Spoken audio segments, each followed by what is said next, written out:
change your world. It's time to let it go. The things you used to think, the things you used to know, they don't help you anymore. It's time to change your mind. If it's peace you want to find.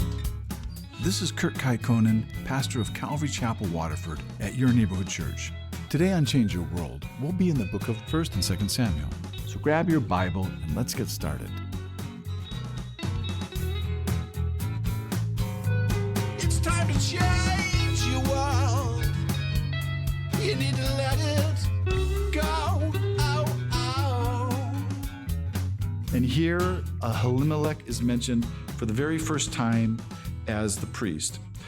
But this is thought to be the same person as Ahijah from back in chapter 14, 18. So Ahimelech or Ahijah, the high priest, he is the son of Ahitub, the great-grandson of the high priest Eli, who we had from the very beginning of the book of Samuel. And Ahimelech, he's not happy about seeing David because David is alone. And you have to remember, David is a general in Saul's army, and he should never be alone. So this is odd.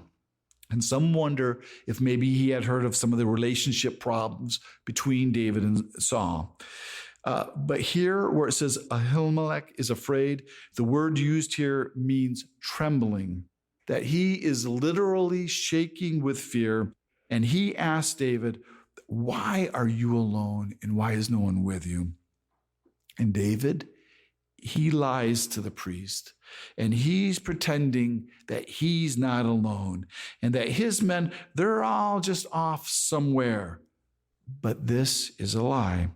And David tells Ahimelech that this is a top secret mission that the king has ordered, and that he can't even tell Ahimelech of any of the details, where he says that all his mystery men, that they're all in a place called such and such, where David is telling Ahimelech that he can't even mention the name of the place that they're staying. And David has such credibility of being a man of God. Ahimelech would never imagine David would be lying to him. And so David, he asked for 5 loaves of bread or whatever else you have. But the only bread that Ahimelech has in Nob is holy bread, which means it's the showbread. So this is the bread that's put before the Lord on the table of showbread in the tabernacle, where they have these 12 loaves that all represent the 12 tribes of Israel, and they replace it with hot bread on every Sabbath. And then the old bread that's removed, it's given to the priest to eat in a holy place. So that means that all of this happened on Saturday morning on the Sabbath because the bread had just been replaced. And then this is the example that Jesus uses to justify his disciples eating grain from the field on the Sabbath day in Matthew 12 and in Mark 2, where Jesus talks about David eating the bread that was only lawful for the priest to eat. And that's where we find out that Jesus puts human needs above the rules of the Sabbath, above all the rules of the law. And so these are not big loaves of bread. These are more like biscuits or buns. And so Ahimelech, he offers the bread to David, but only if the men have at least kept themselves away from having intercourse with their wives, because that would make the men ceremonially unclean. And this is holy bread. So this is not to be treated as if it's just common bread. And so David, he just keeps lying, and he's still acting like he's traveling with this big group of men. And David says that these men have kept themselves away from women. And really, 5 of these small loaves of bread, it would really only be enough to feed David. And so after receiving the bread, David sees Doeg the Edomite, otherwise known as Doeg the bounty hunter. But this dog, the bounty hunter, he's not a good guy. And he's also not a Jew, but he's an Edomite, which means that he's descended from Esau, Jacob's brother. And if we remember, Saul had just defeated the Edomites. And so he's defeated the nation of Edom. So Doeg is probably a captive, but he's a captive that has some skills.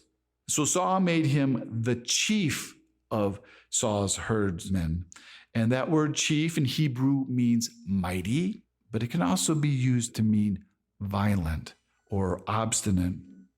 And what some of the commentators say, they say the reason that Doeg is at the tabernacle was probably some kind of ceremonial requirement to do with his employment with Saul. That probably Doeg was a convert to Judaism and probably a proselyte. And he had to do that to be able to keep his job. And this is the same Doeg that's going to tell Saul that he saw David at Nob. And this is terrible timing, because Doeg, he's witnessing Ahimelech helping David, where Ahimelech, he's only helping because he's been lied to. Because he may not have helped David if David had told him the truth, that he was a fugitive running away from Saul. And then David, he asks if there's any spear or sword that he can have, because he left his, because this secret mission was so urgent that he didn't have time to go and get it. And I don't think it's a coincidence that the one sword they have there is Goliath's sword, which is the very sword that David had dedicated to God, where it's been kept safe with the high priest's ephod in the tabernacle, which seems like a very strange place to keep an enemy's sword. And Goliath's sword is the first sword that David had ever used to kill a man. And seeing this sword, it should have reminded David of that day, of how God had delivered him from a different kind of giant problem. And David, he knows it's a good sword, where at that time when he used it, it was probably the first sword he had ever used. But since then, he's handled quite a few swords, and he knows its quality, and he says there's no sword like it. And so the swords return to David, which I think is part of God's provision for David. But none of these provisions that are given to David, they ever justify David's lie, because David will regret lying to this priest, Ahimelech. And he's going to carry a lot of guilt for this lie, because this lie in the near future will lead to the death of quite a few innocent people. And we'll see that next week. But it's very possible that Ahimelech, he would have helped David anyway, without him lying. And if Ahimelech, if he wouldn't have helped David, God would have still provided for David in another way. But now, with a little food and with a good sword, David, he travels 23 miles down to Gath. And it's kind of hard to try to figure out what David's thinking here, because David, he knows he's a fugitive, but it's not only just from Saul, because it's not only just Saul who will be looking for him, but now it's going to be all of Israel looking for him. But at this point, David is more afraid of Saul than he is of King Achish, the king of the Philistines, with Gath being the home of the original big boy, Goliath the giant. And so David knows that Saul won't follow him to Gath. And for some reason, David thinks he'll be safer in Gath. But David's not safer in Gath, and he finds that out real quickly. And he finds out that this was a big mistake, where he probably can't believe what he did, and he doesn't think he'll probably get out alive. And sometimes, as God's people, we make bad choices, and we get ourselves into hard spots where we make wrong choices. And our prayers, they become like David's prayer here. And it's like, get me out of here, get me out of here, get me out of here. You got to get me out of here. And if you get me out of this mess, I'll never do this again. I'll never leave your promises or your people. And that's pretty much what David's prayer is. And he may not have said it out loud, but that's what he prayed in his heart. And this is true because you can read this, because this is pretty much what he wrote in a psalm that he wrote about this experience, which is Psalm 56, of how he was treated in Gath. And you have to remember here, David here, he's young. He's only about 20 years old. And though he's very young and he's had a very successful career, but it was just in one day, David has lost everything dear to him. David lost his home. He lost his job. He lost his wife, and he won't see her again for another 17 years. He lost contact with his whole family. He has nowhere to go, and he has no food, and all he has is an enemy's sword, and he has done nothing wrong. And he's probably thinking, this is what anointed means? Because I'm pretty sure he's not feeling anointed in any way. And he's probably wondering here if God has left him too. And so if this is what anointed means, then let me just go back to being a shepherd. Let me go back to being anything else. I'll clean sheep. I'll sleep in the cold. If anointed means to live like a fugitive and to be treated like an enemy by your own people, then let me not be anointed.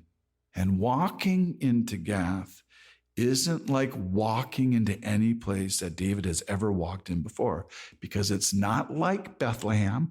It's not a nice little Jewish town with a bunch of civilized Jewish people who are all family-oriented and decent folk, all just raising their children. To me, this looks like a scene from the Pirates of the Caribbean, where these Philistines, these are a seafaring people who are pagan idol worshipers, and they worship this pagan god named Dagon, who's half man, half fish, and they worship other pagan gods too. And these people, they have quite a few DNA mutations going on in their race. So there would be some very unusually, very odd looking, large type people roaming around the streets, with some of them having 6 fingers and 6 toes on their hands and their feet, and that were also descended from the giants, with probably a bunch of other mutation type oddities. And we do know that Goliath, he has 4 brothers living in town. And so I picture this of being a pretty skanky people, a warrior society with no morals at all, with the streets all filled with a bunch of drunkards and having these brawls in the streets. And then comes in this young, good-looking, red-headed young man walking into town, swinging Goliath's sword, thinking people aren't going to notice him or recognize him, because he was younger when he slew Goliath, and he was only in his late teens. And now he's in his 20s, and his beard has probably grown in. And David, he doesn't know that he's popular here, because David's humble. He has no idea that everybody knows who he is. But David, he's almost recognized right away, because he has celebrity status, but it's not the kind you want in Gath. Because they all heard that song about him, because it really was a good song. It had a good beat. It had a catchy melody. But I don't think that the Philistine women were singing it and dancing to it like the Jewish girls were, because of the lyrics, because it says, Saul has slain his thousands and David his 10,000s. Because all those 10,000s that David had killed, they were all Philistines. So no one in Gath had been untouched by the death of someone that David had killed. And the way I think of it, this would be like David would have been as popular as having some Nazi soldier walking into some Jewish village. And what's funny is what they're saying about David, because they're calling David the king of the land, where you see that even Israel's enemies, they recognize that David would be the king one day. And it didn't take long for David to recognize his mistake going to Gath. And so now he's terrified. And we learn from Psalm 56, the Philistines actually captured David in Gath. And so here he is. He's all alone. He has no one to help him. So what can he do? So he starts to act insane. And he starts to babbling, and he starts letting gobs of spit and saliva just drip down off his beard. He starts scratching the doors and the gates like he's trying to climb them, just to try to keep people away from him, acting like the total madman.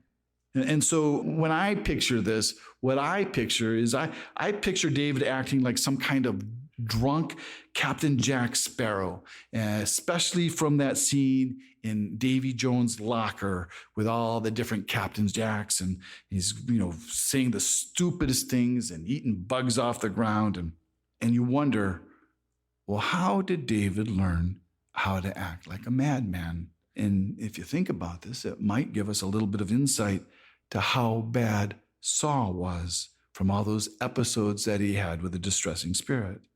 And that David here, he's just copying what he saw Saul do under the influence of demons when he played the harp for him.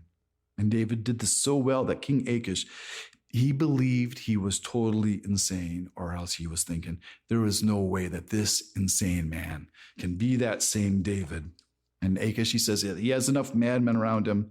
He says, do I have a need of madmen? And I'm sure probably with all the demonic activity that occurred in Gath, they probably had a lot of mad men and they probably had a lot of mad women. And it's believed in the ancient world that the insane were afflicted by the gods. And so they left the insane people alone because they didn't want to get in the way of God's punishment, or else they would risk themselves of being inflicted. And so David here, he was not delivered because of his great acting ability. He was delivered by God. And he was delivered out of an impossible situation. And it was all caused by himself, and it's all due to a good man making bad choices. But David, he gives all the glory to God for his deliverance. And I believe that God does the same thing for us. That when we make bad choices and when we get ourselves into bad situations, where it's even our own fault, and we find ourselves praying, God, get me out of here. You got to get me out of here. I'll never do this again. And then we see Psalms like Psalm 34, which is also written from the same event. But Psalm 34, it's a psalm of praise, of how God hears and protects and delivers the righteous out of all their troubles. And I believe what God did for David here, God will also do for us. And so I think what we need to see here is that even if you lose your job, and you lose your home, and you lose your wife, and the ability to see your family, and even if you lose your own country, and even if all of this happens in the same day, and you find yourself surrounded by those who are taunting you and calling for your death, that has no bearing on God's calling for your life. It has no bearing on your anointing, and it doesn't mean that you're out of God's will. And it doesn't mean that God has left you. And I'll tell you the truth. These are all things that I always have to tell myself, because we all go through times and things like these. And you always have to remember that God, he is still good and he is still working, and he will never leave you or forsake you, and he'll always deliver you. So last week, we saw David seek out Jonathan after Saul had made 4 attempts on David's life, where David was trying to find out why Saul was trying to kill him.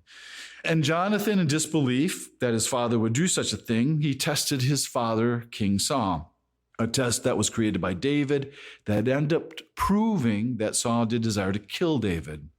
And Jonathan, because of his loyalty to David, he told David to flee from King Saul, and so he did. And after he left, David stopped by the city of Nob to see God's priest to get provisions, just some food and a weapon, which was Goliath's sword, which David obtained by lying, saying that he was on the king's business, but he never mentioned that he was a fugitive from King Saul. But David, he was seen in Nob by Doeg the Edomite, who witnessed David getting help from the high priest Elimelech. And with nothing left to lose, because David, he had lost everything that was dear to him. He had lost his home, he lost his wife, his family, his job, he even lost his country. He went down to Gath, the home of the original big boy, Goliath the giant, in the territory of the Philistines, who were Israel's enemies. And coming into town, swinging Goliath's sword, David is recognized, arrested, and almost killed. But King Achish, he lets him go because he thought David was insane. So barely escaping the Philistines, David, he travels back into the territory of Judah to the cave of Adullam, which is 10 miles away from Gath and about 12 miles from Bethlehem. So Adullam is about right in the middle between the two cities. And it's only a few miles from the valley of Elah, where David had slew Goliath. And David, he would have known this territory because David, he would have brought his sheep out here to pasture because it's not that far from Bethlehem. Because this is the kind of terrain in this part of the world where you would have to travel miles and miles in every direction to be able to pasture your sheep. So David, he would have been familiar with the caves in Adullam. And the word Adullam means refuge. But David, he doesn't find his refuge in the cave. David finds his refuge in God. And here, David, he's at his very lowest point at Adullam, and he writes a song, which is Psalm 142. And when you see a title in a psalm, the title is considered to be part of the psalm. And the title of Psalm 142 is A Contemplation of David, a Prayer when he was in the cave. And it starts out, I cry out to the Lord with my voice to the Lord, I make supplication. I pour out my complaint before him. I declare before him my trouble. When my spirit is overwhelmed within me, then you knew my path and the way which I should walk. They have secretly set a snare for me. I look on my right hand and see, for there is no one who acknowledges me. Refuge has failed me. No one cares for my soul. And David, he wrote another psalm about this experience, Psalm 57, which is titled, A Mitcham of David when he fled from Saul into the cave. In this psalm, it's a prayer for mercy where David says, I will cry out to the Most High, to God who performs all things for me. And David will write 22 psalms these next 10 years of exile in the wilderness. And even Jesus, he quoted 2 of David's wilderness psalms on the cross, which was Psalm 22 and Psalm 31. And all of the songs that David wrote through this wilderness experience and sufferings is the one place where countless believers have always gone to receive their comfort in their own trials and their own difficulties. And here in Adullam, God wants David alone, because he wants David to cry out to him. And this is the same thing for us. God, he wants to get us alone so that we'll cry out to him. And a lot of times it's like here with David, it's a place that we're not really willing to go. And most of the time when we end up alone, it's through troubling circumstances like David's having here, the kind of things we would never choose to go through. And I could name a few things, but it's all different for all of us. Sometimes God will use the loss of a relationship or the loss of your health or a death or maybe a divorce. There are many tools that God will use to shape us, to make us into the vessel that he wants us to be. But it always takes him getting us alone.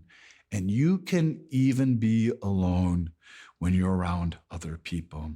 And I'm probably going to mess this up, but I believe it was Oswald Chamber who said something like, before God can use anyone greatly, he has to crush them deeply. And so these hurts are God's will for us.